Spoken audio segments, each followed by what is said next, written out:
Hi guys, it's Tuesday evening here in Manila, so I'm going to go ahead and do Wednesday's video. So as we all know, Wednesday's video is unboxing some chase cars.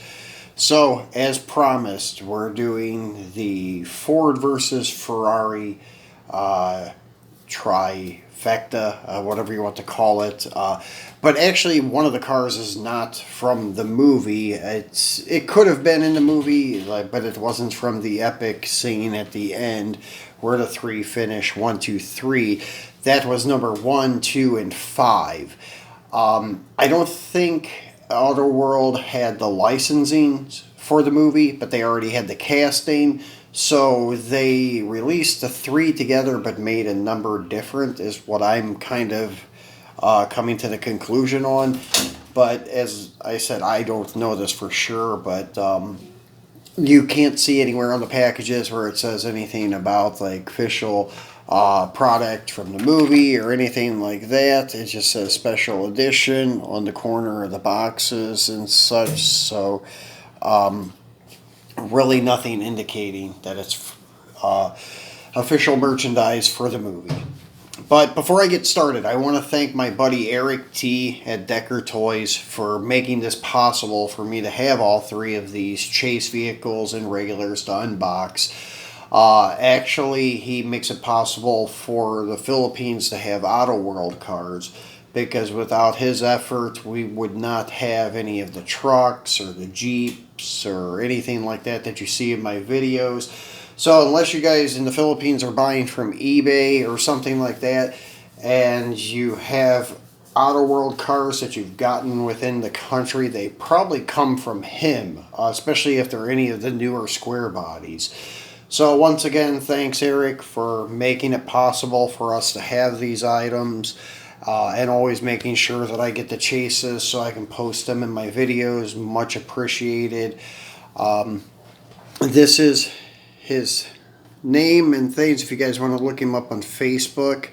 If you ever come to the Philippines, check him out. He has a great selection of stuff from Autoworld, M2, Mini GT, Greenlight, etc. So, great guy to deal with.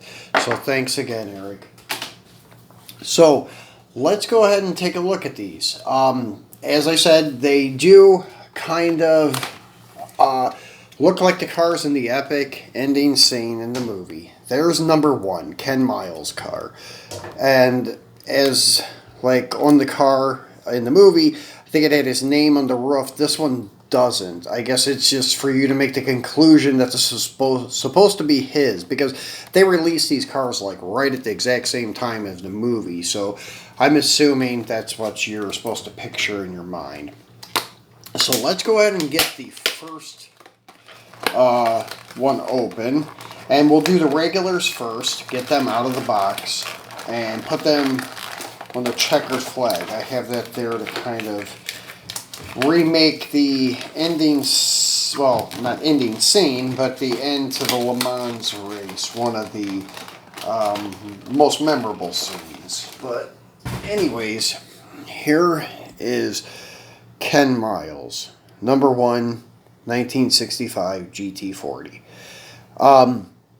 They did a great job with the dirty look to the vehicle. I just watched the scene again for this ending finish, and this is actually a great remake of it, because the dirt, everything looks great on the car.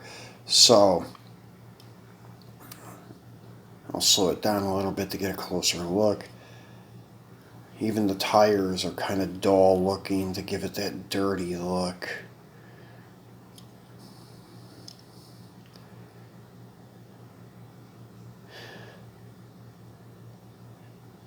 And I guess that's a light in the grill, and I guess that's all these cars had was the one. I'm not sure if that is a light or what it was. I'm not a big Le Mans series fan, but I did really enjoy the movie, and I enjoy the GT40 for sure.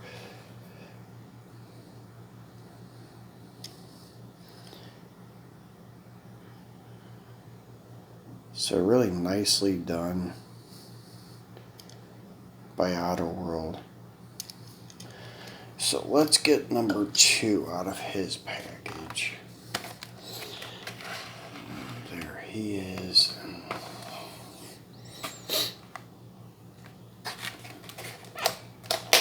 To be honest, I don't remember the driver's name of this car. I don't even know if they indicated it in the movie.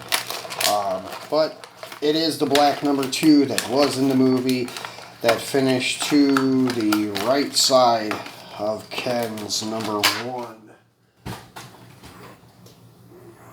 So there's number 2. Once again, nicely done on the dirt.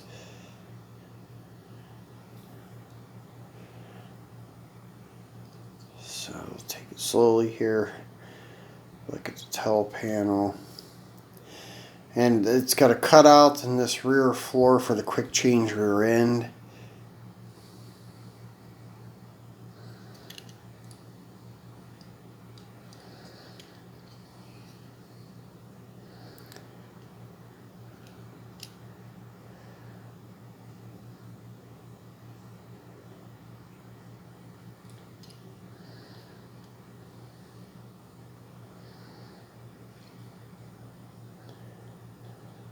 They did a really nice job on these. These are actually probably my smallest 1/64th cars, except for a Kyosho Fiat, I think 500. It's so small, I don't even know where I put the car. I lost it, it's that small. So besides that, these are the smallest 1/64s I have. So this is number 72. As I said, it wasn't in the ending race at Le Mans. If it was, I didn't notice it, but it's definitely not in the 1, 2, 3 finish at the end. It was the one in the movie was a gold and maroon colored number 5. So I guess they did a different number, different color on this one to kind of, I don't know, not get sued by the movie maker or something, but I'm not sure the whole reasoning behind it. Even this one has like different wheel color compared to the others. The other ones have gold. This one has a silver, but still has a great look to it. Like this dark blue. More than the golf blue, actually. I'm not much into the golf craze. I like it, and I think it looks great on the GT40, but to put it on everything else, it's a little ridiculous because some cars I don't think look fitting with it, but the GT40 definitely is an icon. That's the most memorable car with the golf paint, and then probably the Porsche, I think it's 917 of Steve McQueen, was also a very notable golf-sponsored car. But those two are the ones that come to mind mostly. Mostly the GT40. But actually the one of Ken Miles just has the colors of golf. It doesn't even have the sponsor on it. And I can't remember, I don't think it did in the movie either. So these, once again, are very, very nicely done. So there is basically how that finish was at the end of the movie, just like that. Going across the finish line with the 1, 2, and number 5. It should have been, but hey, this is suitable. So yeah, really cool that you can kind of remake that down to the last detail of them being dirty from just racing the 24 hours. So very cool on this feature. So let's go ahead and zoom back out. And there are the 3 chases together before I get them out of the box. And I've been kind of really excited to get my hands on a red tire Autoworld. Also want to get a white tire Autoworld. Don't know why, but I get a thing for the colored tires. Not really a big fan of the green colored wheels for like green machines. I would rather have green bodies or green tires. I guess the colored tires just is a big reminder of like Johnny Lightning, White Lightnings. I guess that's why I like the colored tires, like for the white tires for the White Lightning, and then Johnny had the colored tires for the Lightning Strike chases, which were extremely rare. So I guess that's why I favor the colored tire chase cars. So these are really cool. Let me get Ken Miles #1 out of the package.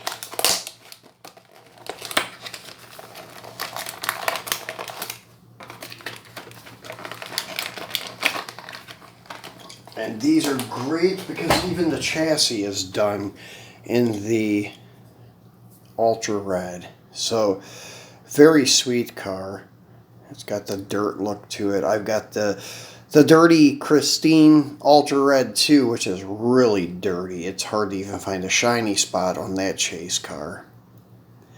But this one's not too bad. Yeah, very cool.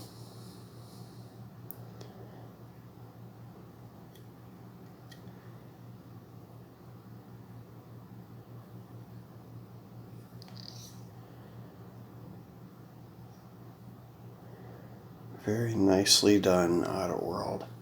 And as I said, there's your red powder coated or painted base. So very, very cool. The white interior as usual, and the clear windows. The non-chase has like tinted windows with a gray interior.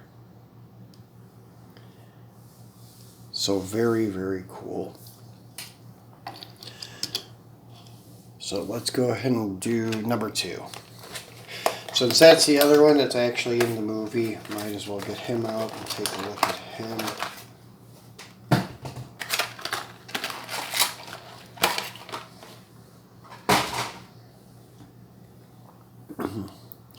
So there you go. #2 with the dirt.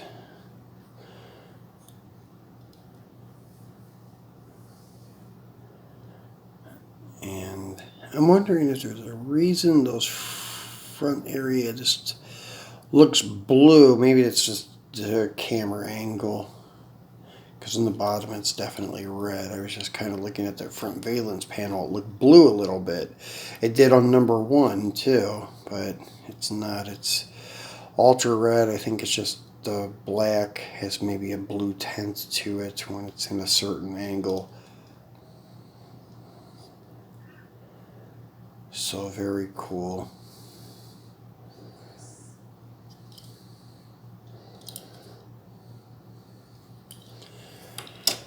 So let's get last but not least out.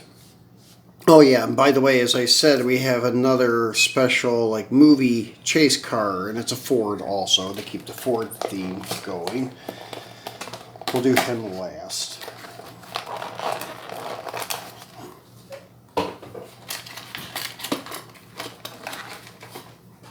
So here's the last GT40, the number 72, which did not star in the movie, at least not in the last race anyways. And it's also got the dirt look to it. Very cool car, very nicely done. And actually a little difference on him. I think the wheels on the non-chase are like silver, and then on the chase it's like gold. But the #1 and #2 non-chase have gold wheels on them, definitely. Yeah, they do. I don't know, maybe it is just the dirt look on the silver wheel or something on the number 72. Because the #2 does look like the wheels are golder. So maybe that's just the reason with the silver, with the dirt against the red tire and the red paint gives it that look of being like a different color. So there they are. Let's change these guys around. So chase and non-chase of the Fords from Ferrari versus Ford. Well, almost all of them. The one is some other maybe iconic number for a reason. Before I open this, let me give you a look. We're opening Mad Max, the last V8 Interceptor green machine. So, really wish it was a green body, green wheels, green base. As I said, the green wheel, green machines, not a big fan of, but it's still cool because they're just rare. So that's the main reason I picked these up, is just to have them because of the rarity. And there are a couple of them that I think look cool with the green wheels, but for the most part, I would rather have a green body or green tires. But I don't even think they do the green tires anymore, and the green paint is on its way out too, because a lot of these cars are now like going raw. Everybody's jumping on the bandwagon for that. So there's the last Ford Interceptor. Then pretty cool. I mean, even the chassis has some nice detail to it. The pipes and the rear leaf springs and rear end are painted silver to kind of break it up from the green base. So not bad. This always was a cool car to see in the movie. I'm not a huge fan of it, but still like it. Had to have it for my collection of chase cars.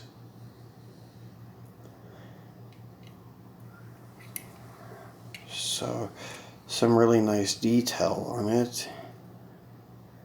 The blown and injected V8, the roof spoiler, the rear deck spoiler. Really cool.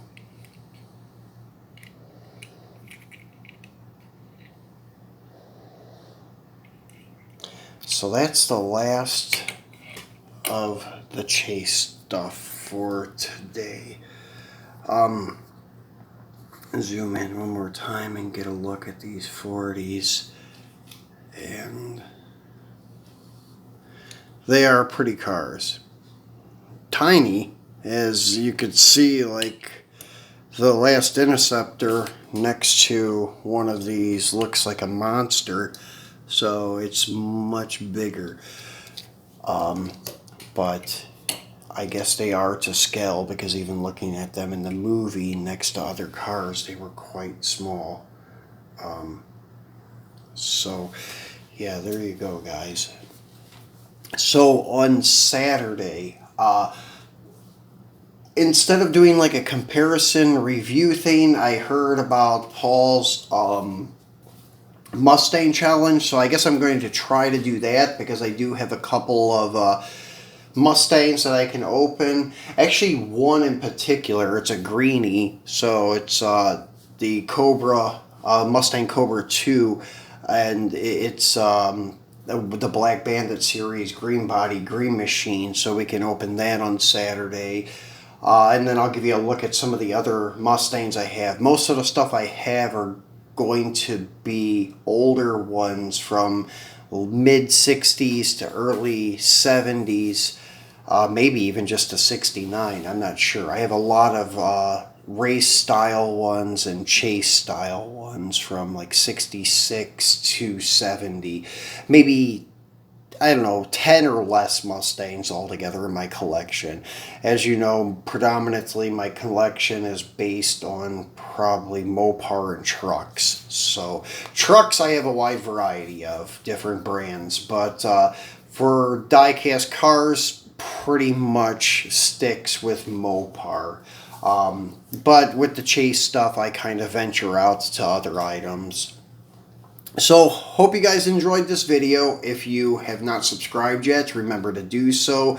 Please like and share the video, and comment any suggestions, anything that you guys would like for me to change up or do, just let me know. So, thanks for watching, stay safe, and I will see you guys on Saturday.